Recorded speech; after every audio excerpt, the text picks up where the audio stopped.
Rikuo is a 12-year-old heir to a demon clan, but some of his clan members treat him like trash and try to end his life because he is always in his weak human form.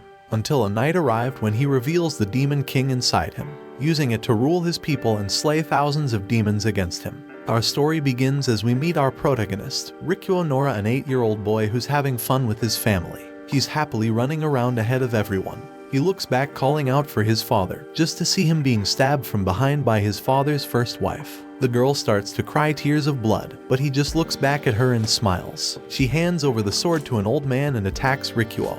His father manages to get up and step in front to save his son. 4 years later, we find out that Rikuo is the third heir of the Nora clan, a clan of demons who walk among humans. His grandfather and demon servants constantly push him to take responsibility as the leader. But because Rikuo can only transform into a demon at night, and forgets all the actions he does in his demon form, making it hard for them to persuade him, and since Nora clan members are said to be terrible creatures in the human world, Rikuo decides not to become the head of the family, and lives his life as an ordinary student in his human form. One day, at school, Rikuo's friends invite him to visit an abandoned building because they heard there are demons over there. When they reach the building, Rikuo panics because he can sense demons luring all over the building. His friends start searching for demons, but he tries his best to hide them from his friends. Suddenly, a dangerous demon appears, making his friends run away and Kana unconscious due to fear. He is ready to unleash his demon form to Kana's protection, but his two demon servants, Oikawa and Ayatabu, appear to exterminate the demon. After they defeat the demon, he learns that they were always keeping an eye on him as his classmates with the help of their human form. This shocks him as he wasn't aware that his servants will turn out to be his classmates. Kana gains consciousness, and he lies to her that she didn't see any demon, which she believes because of her hazy memory of the incident. He awakens in the middle of the night and wanders outdoors to gaze at a sakura tree whose petals are falling. His demon form is sitting on one of the branches. The two discuss his past inability to save Kana in the old junior high school building. His demon form affirms that his human form wishes to be powerful but is unsure what that means. The next day, Rikuo finds his sworn brother Zen, a poisonous bird demon and the head of the Zeni clan. Zen suggests that he become the next leader, but Rikuo rejects his suggestion, angering Zen. In fury, Zen attacks him with his poisonous feathers, but Oikawa freezes the feathers with her snow power and protects Rikuo in time. Zen becomes weakened after using his feather power and ends up leaving in disappointment. Rikuo confronts his grandfather, the current leader, for inviting Zen, and learns that the Zeni clan members receive protection from the clan leader, because they are their ally and a weaker clan. He then runs off to find Zen so he can clarify his feelings to him more clearly. When he reaches Zen's cart, he finds Zen being betrayed and attacked by his officer. The officer explains he plans to kill Zen and then Rikuo, just because there's a huge anti-Rikuo faction that doesn't want him to become the leader. Rikuo approaches them, and Zen tells him to get out. He can't protect himself, and protecting him will make everything harder. Rikuo, on the other hand, stands up and transforms into his demon form.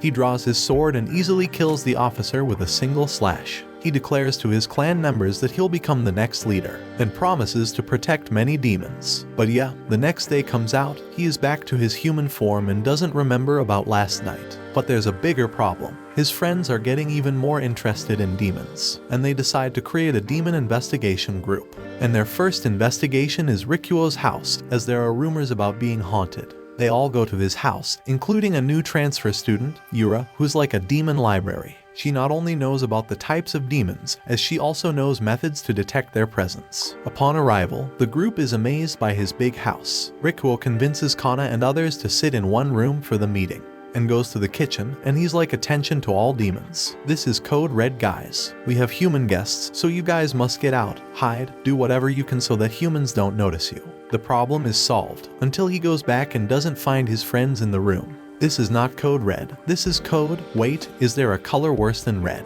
He searches for his friends and finds them just looking around. Oof, it's okay. Nope, the demon library sent some demons and is looking for them. The group wanders around the home. He tries to stop them, but Yura persists in continuing. Let's say, she looks here, there, also here, but our demons keep dodging bullets, until a rat demon appears and runs outside. Yura follows it and then exterminates it with the help of her paper charm. After witnessing this, Rikuo and his friends learn that she is literally a demon slayer. They find her impressive and make her a full-time member of their group. Later, at night, a rat demon comes to Rikuo to deliver a message. After the earlier accident, the rat demon clan decided to kidnap Yura and Kana, and they want to hold some little negotiations to free them. Rikuo gets there and gets attacked by two human-sized rat demons who capture him and hurt him enough just to make him kneel in front of their leader, Kyuso. Rikuo gets angry after seeing his friends in a bad state inside the prison. He wants to save them from being killed but gets punched again. Kyuso believes the Nura clan will be extinct if Rikuo becomes the leader because he's a human. He lets him leave, telling him that he will free his friends if he resigns from his position of heir to the clan. Mostly because he's also one of the people plotting against Rikuo. On his way home, Rikuo encounters Ryota Nico, who's in an injured state because of Kyuso. Rikuo takes him to his house for treatment. Rikuo writes his resignation letter and asks the bird demon to send it to all clan leaders across Japan. Rikuo was ready to give up his position to save those who are important to him. His grandfather comes in, revealing he already knew about the situation.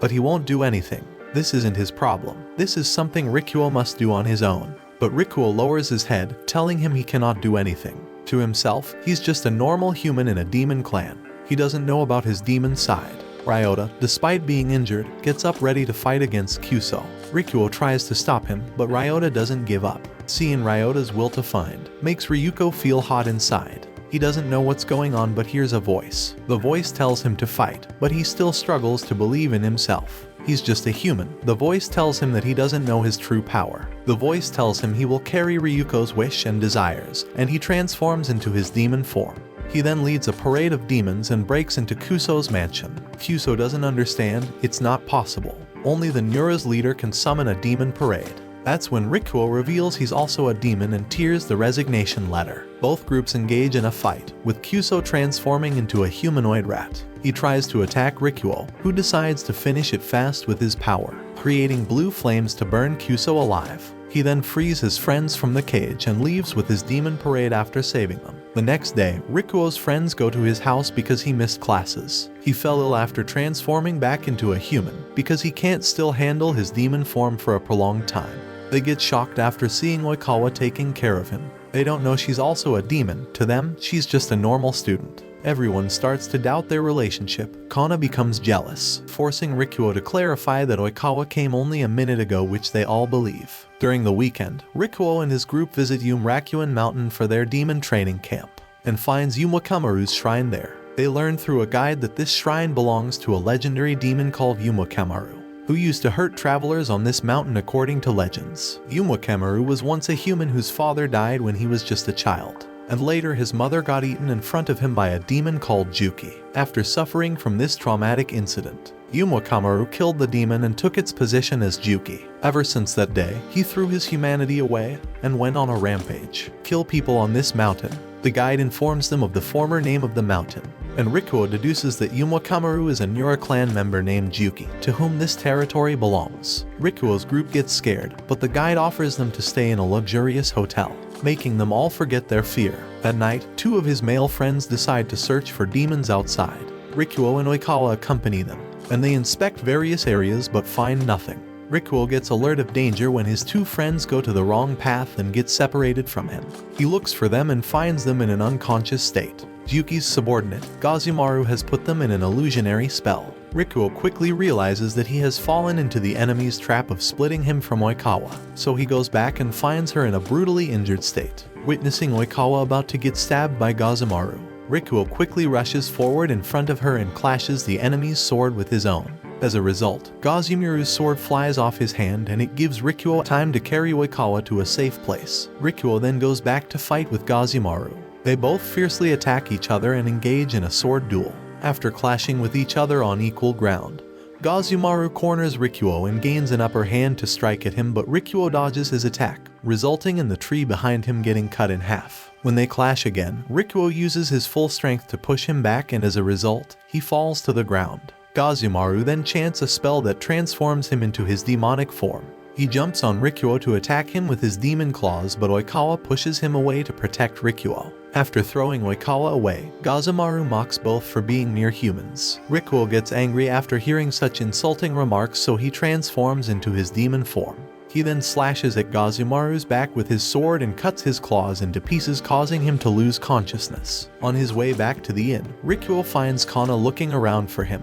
However, she doesn't recognize him due to his demonic form, so Rikuo entrusts Oikawa to Kana and heads towards the mansion on this mountain. When Rikuo arrives at the mansion, he meets Juki, who points his sword at Rikuo's neck. Juki is the one who's been plotting against Rikuo, simply because he doesn't remember about his demon self. Juki was initially a human, who became a member of the Nura clan after fighting against Nura's first leader. That battle made him develop an appreciation for the leader's generosity and heroic power of supreme command. But Rikuo refuses to become the next leader and wants to live as a human, triggering him because he threw his humanity away to become a strong demon. This also shows Rikuo's irresponsibility as a leader, so he used Kyuso to make Rikuo retire from his position, but the plan failed, so now he wants to kill Rikuo. After hearing his reasons, Rikuo pushes Juki's sword away from his neck and pulls out his sword to clash with him. They both strike constantly without giving each other any moment to breathe. After clashing for a long time, the sword duel comes to a halt when they both put their sword at each other's necks once again. Rikuo suddenly starts seeing Kyuso and Zen's officer, whom he killed before. They start questioning him and his will to take over the family and start to attack him. Rikuo pushes Juki away and quickly turns around to deal with them, revealing that it was one of Juki's illusions. But this distraction gives Juki a chance to slash him. However, before he could, Rikuo moves forward swiftly and strikes his chest. However, Juki doesn't give up on the fight and slashes Rikuo's chest in response. They both engage in another sword duel, but this time, Rikuo gains an upper hand. He pushes Juki back and strikes his wounded chest again, making him bleed and collapse to the ground. After his defeat, Juki tries to take his own life to atone for his rebellion against the Nura clan. But Rikuo cuts his sword to stop him. He understands Juki had his reasons to kill him and protect the clan, but his fate will be decided in a clan meeting.